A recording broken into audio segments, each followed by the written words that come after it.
అందులో ఎంత స్పష్టంగా చెప్పిండ్రంటే ఎన్హెచ్ఆర్సీ నివేదికలో కొద్దిగా చదివి వినిపించే ప్రయత్నం చేస్తా. During the spot enquiry few villagers stated their family members or themselves were allegedly assaulted or molested by police team. మా మీద దాడి జరిగింది, సెక్షువల్ గా హరాస్మెంట్ జరిగింది అని చెప్పి డైరెక్ట్ గా ఎన్హెచ్ఆర్సీ బృందానికి ఇక్కడ ఉండే మా సోదరులు చెప్పినారు. పేరు నేను చెప్పను. ఒక అమ్మాయి 22 ఏళ్లు.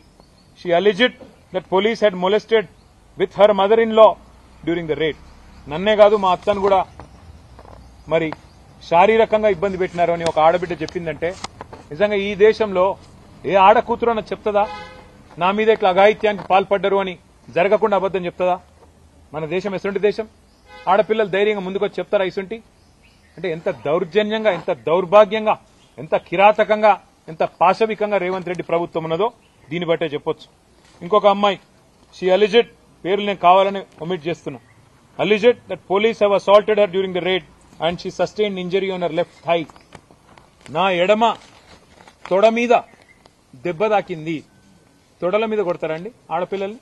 ఇదేనా ప్రభుత్వాలు వ్యవహరించాల్సిన పద్ధతి?